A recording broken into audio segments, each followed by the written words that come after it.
Welcome to this episode of Athletic Training Chat. On this episode, we have Mark Dianza, who is an athletic trainer out in the Las Vegas, Nevada area. Mark has a really unique story on how he got into his position now and where he is at in his athletic training career, and that is why we really wanted to talk to him. Mark has gone through some of the traditional athletic training routes, working full time in a secondary school, but now has transitioned into being a full time teacher in a high school and also doing some teaching at UNLV, along with still getting involved with USA Wrestling from the athletic training side. We also talk a lot about Mark's work within the service part of athletic training. That's really what we end up talking about the most, and it's very interesting and has got me motivated to look into doing more things there. As always, we are powered by Mueller Sports Medicine. Please give them a look as you're getting ready to put in bids for the new fiscal year and orders, as I'm sure everybody is doing. Enjoy this episode.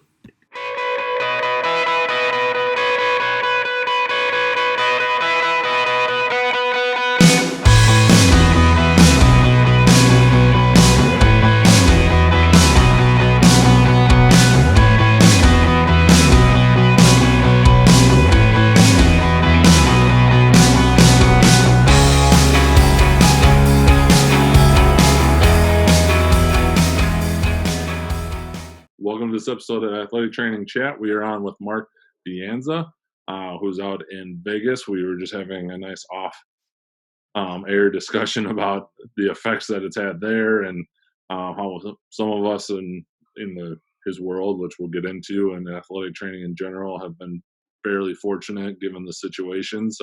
Obviously, that affects different people differently, but we're going to get into today just talking about some different past and career progression. Mark has had a real interesting one, I think, going from being a full-time athletic trainer to moving into a different route. And we'll talk about those different things, yet still remaining a certified athletic trainer. But before we get into that, I'll turn it over to Mark to give a little bit more background. Awesome. Thank you very much, Joel. Nice meeting you as well today. Hi, everyone. This first time, there's a dog going crazy already. First time doing the podcast, so this will be a new experience for me. I've gotten a little bit of experience on distance education this past week and a half, like many of us have, so hopefully that comes in handy right now. As Joel was saying, I am a former full-time high school athletic trainer. I graduated from San Diego State in '06, and from there I moved up to Vegas with who now is my wife. We just sort of moved up here out on a whim because we both graduated at the same time. And when I got up here, initially I actually worked with one of my friends who was a chiropractor. I worked in his office just initially just to sort of get the ball rolling. It was a job I had before I even left San Diego. So I had something set up here. So we're like, okay, it makes sense to move up there and just sort of check things out. And then as soon as I got up there, I started looking for a traditional athletic training job in the high schools. And I started working at Shadow Ridge High School. I did that for a couple of years. And then from there, I went to Durango High School out in Vegas still. There's a lot of high schools in Vegas. Everyone assumes Vegas, they just think of the Strip, but there's like 35, 36 public high schools out here, plus all the little chartered public ones. We have Clark County High School District, are the one that runs everything in our county. The way Nevada law works is that every county is its own school district. So there's 230,000 students in our district. So there's a lot of students all over the place. Oh, good. Wow. Yeah, your face just dropped when I said that. Yeah, that's huge. Wow. It's the fifth largest in the nation. So there's a lot of high schools out here. So there's a lot of options. So switching between schools really wasn't that big of an issue. It was just, okay, I went from the very end of the world at the north end of town, and now I'm on the southwest side of town where the high school is. While I was at Durango, I started talking to the people that are like, hey, why don't you work on getting your teacher licensure, all of that. You can start teaching, doing the athletic training thing. And I started doing my grad school, and I got a master's in education from UNLV. And as I was doing the master's in education from UNLV, I also started teaching an emergency management of illness and trauma class for the kinesiology department because I knew the athletic trainers in there because I'd worked with some of them in the high school before. And they said, hey, would you be interested in doing this? So I started teaching as an adjunct at UNLV. And as I got towards the end of my program, I kind of just sort of made a little bit of a family decision because this was about 8 years ago, which today's my kid's birthday actually, but about 8 years ago, there was a kid coming through. I was finishing up my master's and we were sort of talking about where the career path's going to go. And it looks like he's going to run up right behind me here in a second. Hopefully he doesn't. and sort of deciding, you know what, it'd be better get um, to get my feet into teaching sort of full time. So I talked to the people at UNLV and I started doing that emergency sports med class, not emergency sports med, emergency management of injuries and illness. Um, I do 7 units of that now instead of just the 3 units I was doing before, and I teach full time at the high school now, so that's sort of where I've been with my career now. I still work as an AT part-time. I work per diem for select physical therapy. That's who I worked with when I was full time at the high schools. Pretty much all the high school ATs in Vegas are through select physical therapy, so they're outreach through them. And I also through that, Jim Porter was my first supervisor for select, and then Jeremy Haas and Nicole McFarland. Those have sort of been my supervisors through select.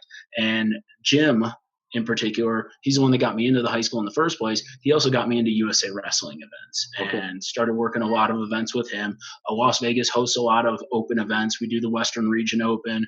We do some of the trials out here every so often, the World Team Trials. And I sort of got into that. I started going. He works a tournament up in Fargo every year. Well, Okay. he was the medical director for the tournament in Fargo. He sort of turned that over to Tim Coberna out of Michigan, and now Jim does go back every so often for that one. But I worked that one 6, 7 years at one point in time in a row. I need to get back out there because that was just a fun tournament to work. I believe it. I've heard of Best, that. you've heard of that one? Yeah. Oh, I mean, it's wild. I mean, you're talking like 4,000, 5,000, 4 to 5,000 athletes under one roof over the course of a week. And you see 11, 12,000 matches in a week. They basically, the Fargo Dome is just covered with wrestling mats. Yep. And there's 23, 24 mats going at once. And I mean, it's wild. As an athletic trainer, you see something new there every year, which is what I always like to go do. Yeah. And you always like to see that. I'm like, never seen that before. Right. Wow, you earned some serious emergency management in there. So I got involved with USA Wrestling a little bit doing that. I've traveled a couple times with some of the national teams, and I now, again, mostly teaching full time at the high school. I teach AP Bio and I teach anatomy.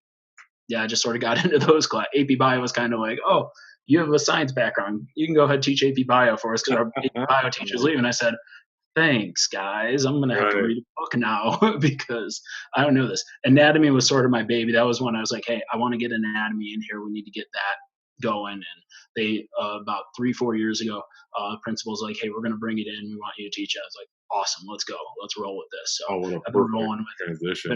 that. I got over 100 students in those 4 classes, and we talk about the body all day. I could talk about stuff I like all day. I'm starting to like biology. I tell my students all the time, I'm not a biologist. I'm an anatomist. I like humans. I don't really care about plants and stuff, but I mean, I appreciate it. I understand it.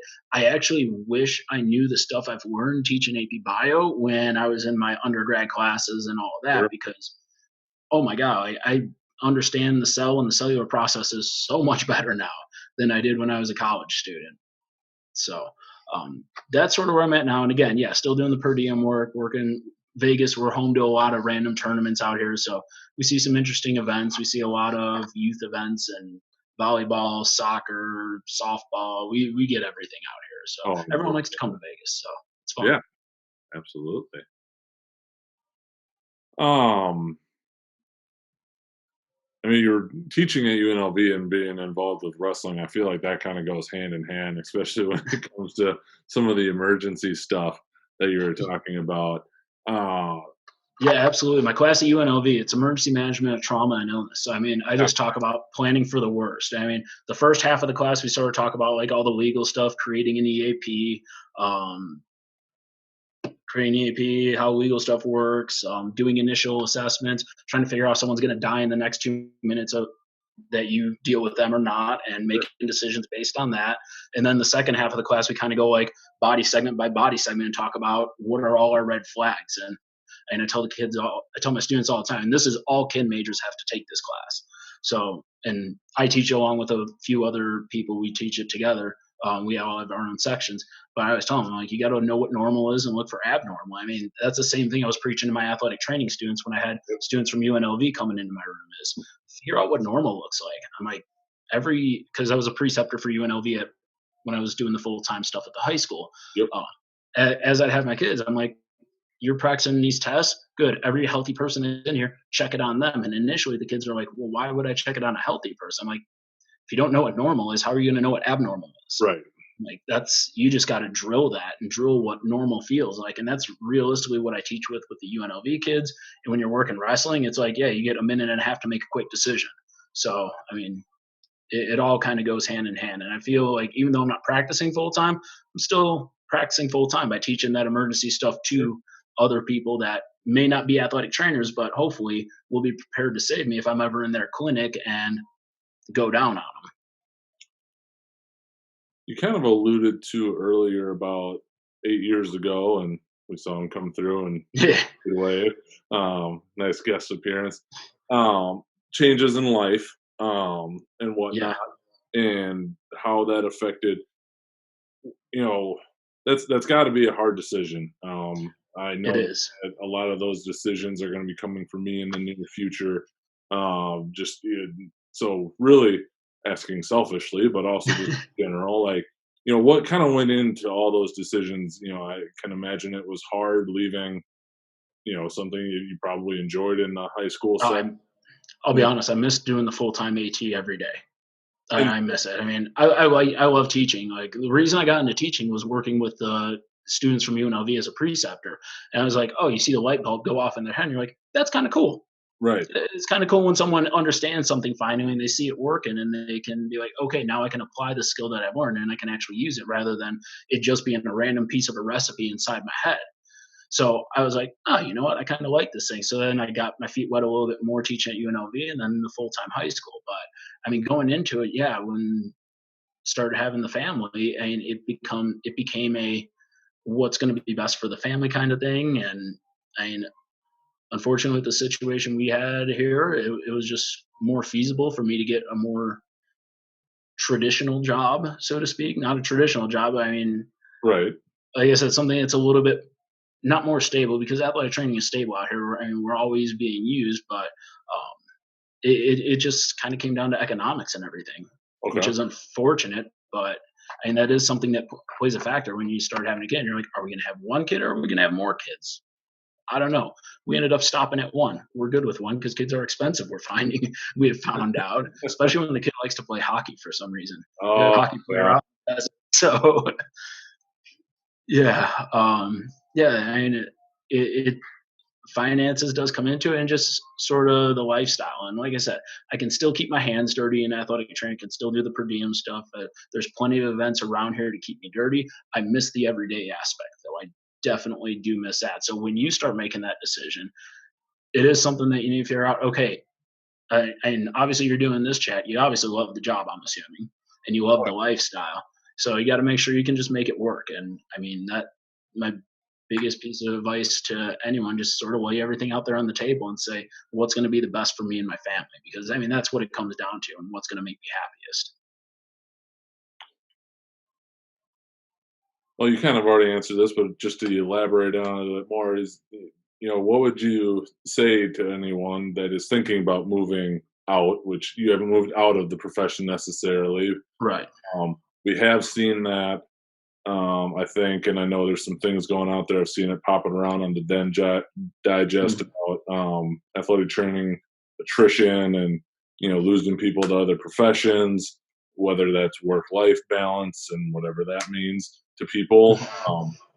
But you know, thoughts on that? I got to assume, if you, especially being outreach, you were paid decently well, even if the economics made more sense to Yeah. move into what you're doing now. I know the positions we have within the state system at a D3 school, it's not amazing, but it's Hmm. very livable for the place that we're at and doing things.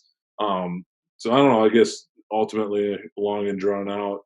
Um, Thoughts on that and just athletic training in general in terms of the economics. Do you see that getting better? Is it necessarily bad, say that in quotes, to potentially look to get out to do teaching, etc. Yeah, well, I mean, one thing I always wanted to make sure of is I always said I am an athletic trainer. Like I'm not never gonna not I won't ever not be an athletic trainer. And that was something that when I made the decision, I was like, just because I'm getting out of the profession practice wise doesn't mean I have to get out of the profession completely. Okay. And I mean, a couple things I've done to sort of stay active. I was president elect for Nevada for 3 years, and I served as president in Nevada for 3 years. And when you're president of Nevada, serve as Nevada's representative to the Far West Athletic Trainers Association. So I was on the managing board for Far West. So um, one thing I've tried to make sure, because again, I don't want to not be an athletic trainer. So I was like, if I'm not practicing full time, I need to do service full time. I need to be doing other things full time and just sort of give my time in a little different way. And the decision to go into teaching, it wasn't not liking the job. It was just simply it was best for the family situation at the time. And I can't tell anyone how to make that decision for themselves. They have to look at all the situation they're in, where they're living, and everything, and what's going on with the spouse and all of that, and see what works best for you, because it is a very individualized decision. Um, yeah, it's a tough one. I didn't like making it, but I was like, it just made more sense. Yeah. But as I said, once I got out full time, I was like, I'm gonna advocate full time. I'm gonna serve full time. So I've become involved on a couple committees on Far West. Like I said, I've served as Nevada's president, so I've tried to keep that service thing going. I'm moving into the secondary school committee for Far West and all that. So just Yeah. trying to keep everything going and keep myself active in the profession, just to make sure I'm never not an athletic trainer, because frankly I am. How was doing the I don't know, we'll just call it kind of governance work with the athletic training been? I don't know about President, that was one of the coolest thing I've ever done as an athletic trainer. And one of the nice things about Nevada, it's a very small state athletic trainer wise. We only have a couple hundred. okay. So, I mean, it was a small pond to pick from. So I got in there at a pretty young age. I mean, I was mid 30s when I got in as president. So doing that, it opens your eyes to a lot of things that are just going on behind the scene with the district that you just don't even know are going on.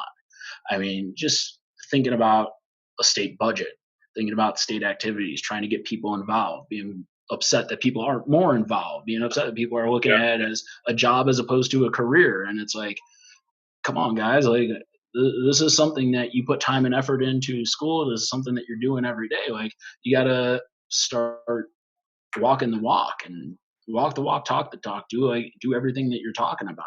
Like if you're gonna be an athletic trainer, be an athletic trainer and be active with the profession. So I mean, it was really eye opening working with the District 8 managing board. I mean, that's just crazy, because I mean, you think about our district meeting. When we go into the district meetings, we always go out a few days early, and we have meetings inside the boardroom. So anytime we go to a district meeting, I'm locked in the boardroom when I was in that position. And there's a couple days you got the committee days where every committee comes in and they tell you what they're doing to help with their committee and what they need from the district to help their committee be functional. And you start to see how many good people there are in the profession. And that's why I always say it was the coolest thing that I've ever done, is because you just see all these people in all these different roles and the things that they're doing for the profession. And it's like, by doing the job I'm doing, I can potentially help make their job a little bit easier and help them be a little more successful at what they're doing. And it was a just eye-opening experience and a fun experience, and it's something I just want to continue to work with. It's something I want to continue to take part in. One of the opportunities I got by doing that, I was for this last national meeting at in Vegas. I didn't even know this until about a year and a half ago. They have a host city rep for every city that the national convention is in, and I get to do the host city rep thing. Kyle Wilson, the head athletic trainer at UNLV, has done it twice already for the Vegas meetings, and Okay. I think 84 and 2012. And he's like, I think I'm done with this now. I'm going to pass this off to one of the younger guys. So he's like, Mark, how about you take this over? So I did that this past year, and I had a lot of help from one of my Todd Hamburg. He helped me out a lot. Michelle Samuel helped me out a lot. Mike Sepio, our current Nevada president, helped me out a lot. Those are the people that sort of I leaned on. But as a host city rep, I mean, it kind of became a joke. Everyone would ask me just like, how can we get this in Vegas? I go, I got a guy. And you find out how many guys you really have, and Right. you just sort of set people up with things. You start working with the convention planning committee, which, I mean, that was just another curtain that was revealed to me. I was like, I didn't even really realize this was a thing. I mean, I guess I knew it was a thing, but I didn't really realize what exactly went on. And I mean, that meeting was just sitting through the meeting with the convention planning committee was just wow, that was unreal. Um, it's pretty crazy. In October, they came out to Vegas last October, and they seriously, when they're trying to set up all the programming and everything like that, they seriously sit in a room with these ginormous post-it notes. They put the post-it notes all over with the different halls at all the events. Did you come to Vegas last year, by the way? I was unable to. We were getting on phone. I know. But now, if it ever comes back there, I am definitely coming Um, and looking you I, up. But I was unable to make it last year. We had one too many trips planned, and wife got a new nah, job, and not enough. that's all right. But yeah, I mean, it was really wild. Like we're sitting in this room and they have all the different halls that all the different lectures are going to be in. And then they put tiny post-it notes on that with the different things. I mean, there's like 16, 17 people on this committee. And I mean, just how much they knew about everyone else's presentations and the amount of work they put in to put that on. I mean, that was just like, wow, there is a person behind the curtain over there actually doing this stuff. And then getting closer to the meeting, getting supplies over there, and then people the day of like, hey, can we get this? Can we get this? Can we get this? And you just sort of figure out all of that stuff, what's going on behind the scenes. So getting into like that whole presidency sort of opened the door for that because people are like, yeah, he could probably handle this. He'll be a responsible person and he can take care of this and sort of run with it. So, and that was, again, like I said, president was pretty fun. Host city rep was really an interesting, eye-opening experience that it's an experience not many. I know only one person a year gets to do that, so I feel pretty privileged to have done that one. You had mentioned, especially as your time in like president and going to the bigger district meetings and finding out, Yeah. people are doing these things and how cool it was. Um, what did you learn or advice you would give like to anybody, even across the profession to like enhance maybe that collaboration? Because I feel like there's a lot in getting this from Twitter and all the different things, and there's a lot of people always doing their own things. I'm doing my own thing. I mean, everybody's got their kind of stick, but did you come away with anything that you would be like, hey, to help us move along, this might be Mhm. something worth us looking at on a smaller group scale, on a district scale, or even on the full blown profession scale? Well, I mean, I think one thing people need to realize is that if they want to help out, we'll take you. We'll take you somewhere. Like there's a place for you to help out. If you're willing to move the profession forward, someone will use the skills that you have and allow you to help move that profession forward if you want to. Because you can't be silent about it though. You got to open your mouth. You got to put your name in when you get those emails from the district that some people just click past and be like, oh, I'm not going to read that. That's too long. Or from NATA, range of motion. Read those things because they're asking you to volunteer. They're asking for your input. They're asking for your help and sort of guiding where the profession is going to go. And if you start getting on these committees and putting your voice in, all of a sudden you have a voice. And I mean, going back to being president, yeah, Nevada, there's 200 something people. I had just as big of a voice as California that has 3,000 athletic trainers. I mean, obviously they're representing more people, but when we're sitting in the board meeting, I mean, California's one vote, Nevada was one vote. So, and I got this, and yeah, I probably would not be in that position if I was in California because of the vast size and how many athletic trainers they have to pull from. But even that being said, you tend to see certain names over and over and over again in all of these meetings that you do. You tend to see certain names on every one of these committees over and over. So, I mean, the opportunities there, people just have to open up and just say, hey, I'm willing to do this. I'm willing to give you a few hours a month. I'm willing to give you a couple hours a week. I'm willing to put my name out there and try to help move the profession forward instead of just sitting here wallowing about what's going on. How about I join a committee on my state level? How about I join a committee on my district level and see what's going on there? Now, you guys have a ginormous district that is just being split up into the Right. two. Yep. And Craig Vole, your director, he came out to our meeting last year when we had our district meeting, which was in Vegas last year, and they talked about the split and what was going on. He's like, I got denied. I don't know how many times he said. He's like, I got denied so many times. He's like, this last application I was putting in was my last application. I said, if they deny me again, I'm not going to go through with it. I'm just going to be done with it. And he's like, that's because our district was so large. And that sort of hit me. I'm like, wow, I'm kind of lucky to live in a state as small as I do, because that allowed me to move forward really quickly. Right. And one thing I saw with his story is don't get discouraged. If you don't happen to get something you wanted right away, okay, it happens. I got turned down from a couple things I put my name in for this past year. Okay, I'll go on to the next thing and I'll move on and try to be persistent and just say, hey, I'm still an athletic trainer. Just because they said no to this, one door closed, another door opens, it all works out. And I found myself in a position I think I'm going to like right now, working with the secondary schools, and again, just doing more for the district, more for the profession. Because, like I said, if I'm not practicing full time, I want to serve full time, and that's sort of where I'm at. Any other advice when it comes to like you said you made it up to the president of Nevada, smaller amount. I hear you, but Right. tips or things that's something I've considered since I've got more free time now. That's on my list to make sure I get into at least starting at our state level. They've got Absolutely. an application to just drop your name in to be on a committee. Absolutely. So just throwing it in there to just kind of start the process. One of my colleagues in the state system is one of our representatives now within the range, so I'll be touching base with him. But other just for either young professionals trying to get into it, or again, like you said, you got into that level in your mid 30s. So even for this guy who's approaching his mid 30s, tips, ideas, recommendations, things that maybe would have more of an impact than. Well, yeah, I mean, start with your state. Start if you want to start small and just sort of get your feet wet. Start with the state. And I mean, like Nevada, we're a smaller state. We don't have the committee set up. But California, they have committees for everything. Hawaii has committees for everything. We have a couple committees in Nevada, which we kind of work a little bit with. But different states have different committees. So first thing, I mean, hopefully you guys are going to your state meetings.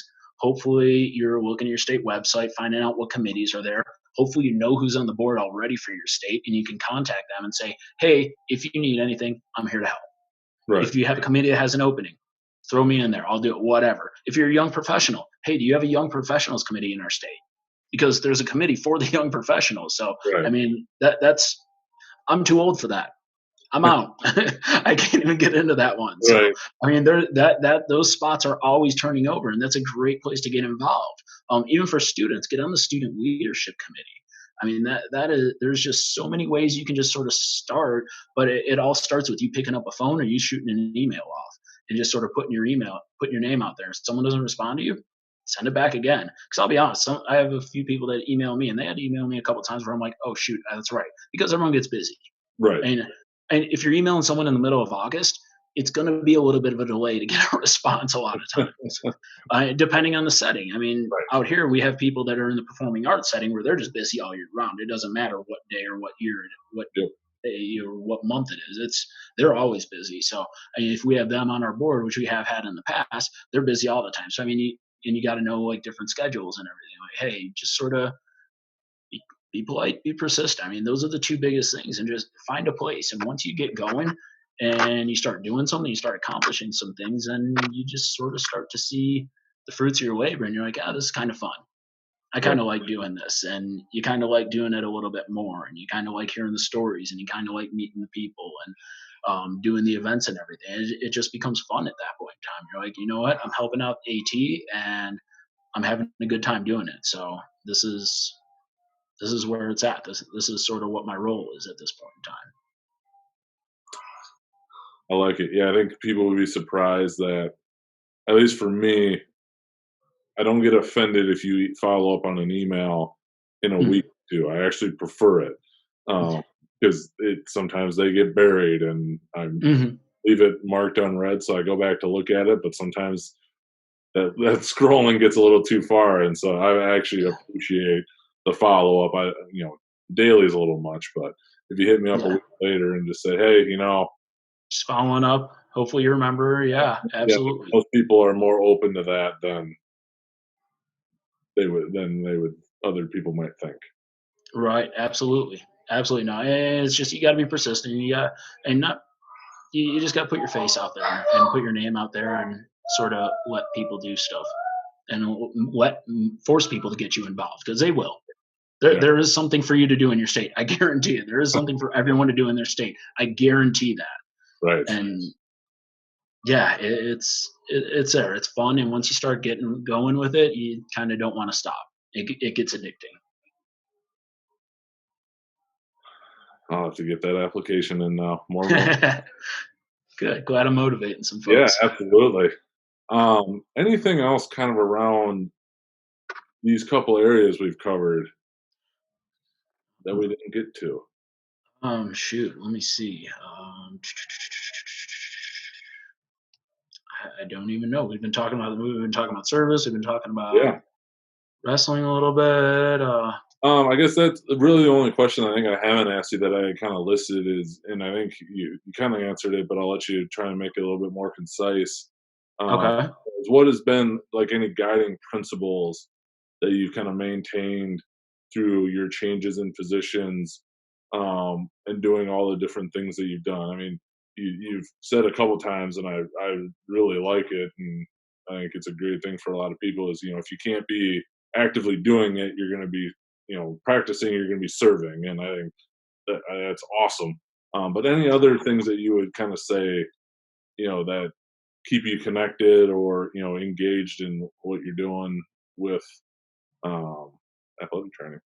Cool. Yeah, I mean, realistically, with me, I just try to get better and do better all the time. Like I don't want to be stagnant. I want to improve what I'm doing. I want to improve my relationship with athletic training, and that's sort of the way I think about it. Is like how am I relating with athletic training? How am I relating with colleagues? All of that. Am I getting better at those kind of things? Am I communicating effectively? Realistically, our job is customer service. Am I doing good customer service? And that's what athletic training is to me, and that's what healthcare is in general. It's a customer service based profession. We don't get tips or anything, but I mean, we're dealing with people on a bad day, and if they have a bad interaction with us, that bad day just got worse. So um everything in life is kind of customer service. When I'm dealing with my kids in my high school class, that's customer service. Their impression of teachers is the impression that I give them about me. So if I leave a bad taste in their mouth, they're going to think teachers are buttheads. If I do a good job, they're going to think teachers are good. And I try to remember that when I'm acting as an athletic trainer, I'm representing all athletic trainers and Mhm. hopefully leaving a good impression of what all athletic trainers are like. I'm trying to give them That's the cool. best possible experience. Question kind of came up from you just saying all that, trying to get better, trying to improve. What do you focus on, like continuing education wise? With not being in practice and high school setting is its own unique thing, but if you're practicing, it might be soft tissue work or Right. needling's become a thing, and all the different kind of practical hands-on skills. Obviously, Mhm. you want to stay sharp and up to date with all your emergency stuff, which totally makes sense. With That do you that's a lot focus of where I on? focus. Okay, I didn't know if there was other areas that you maybe did with The that. emergency stuff would be one for sure. I look at a lot of the education stuff, like how do we work with the athletes, with the patients? How's the education side work? What are good teaching strategies? All of that.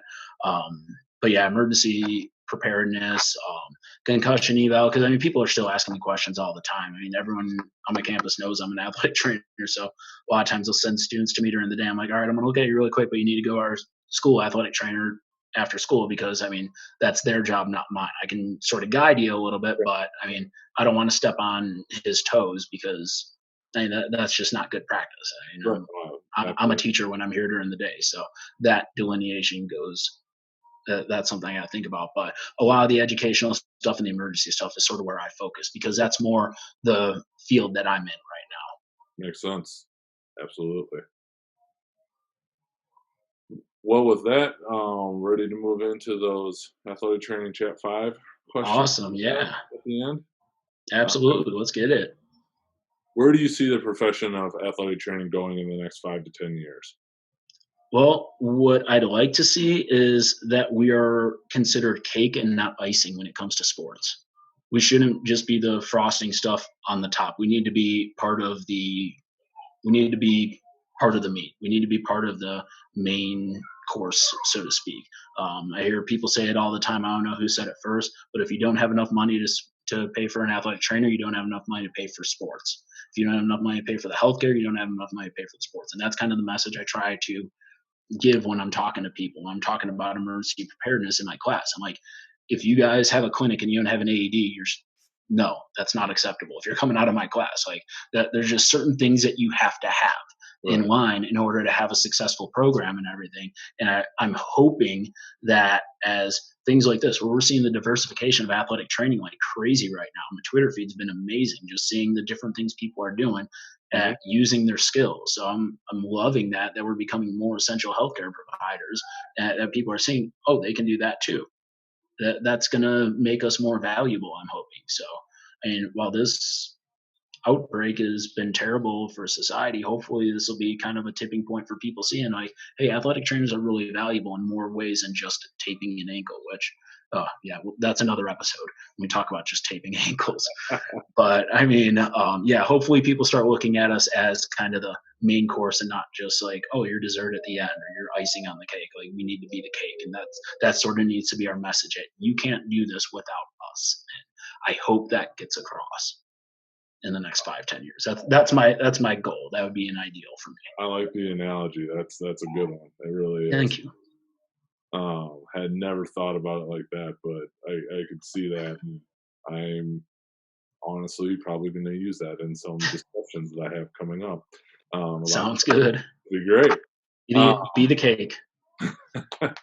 what advice would you give yourself as a younger athletic trainer if you could go back, if you could kind of set the stage of when you would, like, what version of yourself you would give the advice to? What If I would you was tell going that person?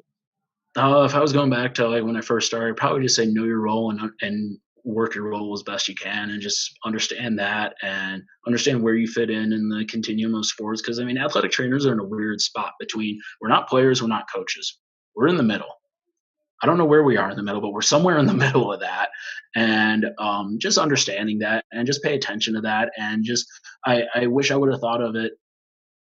I don't think I ever provided bad customer service, but I wish I would have focused more on the customer service aspect when I was younger, and just making sure I'm like, hey, you are representing athletic trainers everywhere, because whatever experience that person has with you, they're going to think that about athletic trainers all the time. So make it a good customer service experience, make it a good thing so that when they leave your room, they think more about the good things with you, which I'm hoping I haven't had any athletes tell me they didn't like me. So, I mean, I guess that's positive, but I mean, you just never know. Like you think back, I'm like, oh, was I as good as I could have been back then? I don't know. I hope I was, but Sure. if I was an athlete, I'm sorry now. Yep. I'm better now. I know more about what's going on, and I Oh, have just a different view of everything. I was I'm just with a you. young, yeah. What has been the most influential resource that you have found in your career? Um, Understanding how a network works. I mean, like the USA Wrestling stuff happened because I happened to get hired by Jim Porter. I mean, Jim Porter was a sports medicine coordinator in Las Vegas. He basically sort of set, um, basically, if you're doing athletic training in Nevada in a high school setting, he kind of set the rules and laid laid the land down for everyone. And he's been working with USA Wrestling since the early '80s. Mhm. So he's a medical director, one of the medical directors, I think, with them. Uh, just knowing him got me involved in USA Wrestling, got me going to Fargo, got me traveling overseas with the national teams. So, I mean, knowing him got me open that door. Going in and having been president, then that opened the host city rep door. That's opened up other um, committee doors. So just sort of understanding that, yeah, the people you meet can absolutely help you get to where you need to get to, especially in this profession where the community is very small. I mean, 50,000 people, that's really 45, 50,000 people really isn't a whole bunch. Right. It, I mean, it's a big number, but it's like 1,000 per state. That's not very big. Right. And if you meet people that, like, especially once you start getting on those committees and you start getting on national committees and you start meeting people from around the country and your network gets bigger and bigger really quickly, all of a sudden it's like, wow, you can turn around and just sort of allow that network to help you out with what you want to do and try to accomplish goals that you want to help better yourself and better the profession. So, I understanding that, I think, is probably one of the most in the biggest thing I've learned coming through this is the people that you know and the people that you work with and the people that you show your reliability to becomes very, very important as you move forward. I like it. If you could change thing or eliminate it entirely. Could be a modality or a common practice, mindset, whatever you want to name it to be is completely good. But in the profession of athletic training, what would it be? Can we just pretend there's no lawyers so we don't have to do paperwork anymore? That is the first time we've heard that, but I really like it. That is solid. Yeah, I don't know. I mean, I like the profession. I mean, everyone does stuff their own way. I'd probably say just the attitude that my way is better than your way. Okay, calm down. Like, well, let's just sort of understand who you are, where you are, what you're doing works for you. That's fine. It may not work for everyone else. Someone may do it a little bit different. So just sort of the, hey, we're better than you. Okay, calm down. Like everyone's doing their own thing. How about we share things instead of pointing fingers? I'm better. Like just that doesn't need to be anywhere. And I don't know if I see that very much in the profession, but I mean, just if I heard it, that would sort of turn me off.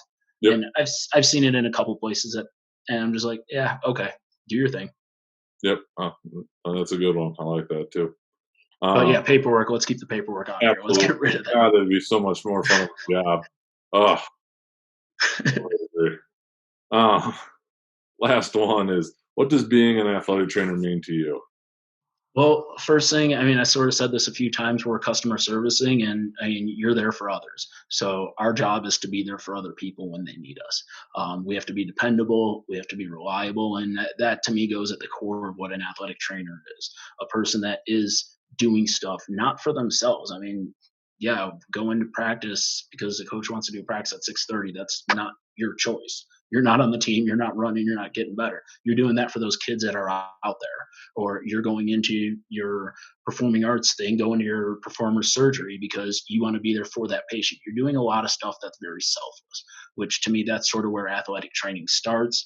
Um, Ideally, you carry yourself in a way that's going to make you respected and revered in your role. You're highly regarded by the people that you work with, and that's you representing the profession.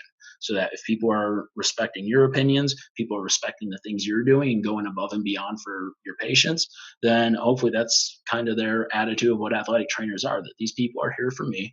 They're going out of their way to make sure I'm doing well. And basically, we're modeling what it means to be a good person to our patients, and that's sort of what I think athletic training is, and that's sort of what I try to carry as I move forward. And when I do my per diem stuff, and when I'm sitting there teaching in front of my kids, I try to model those things for them.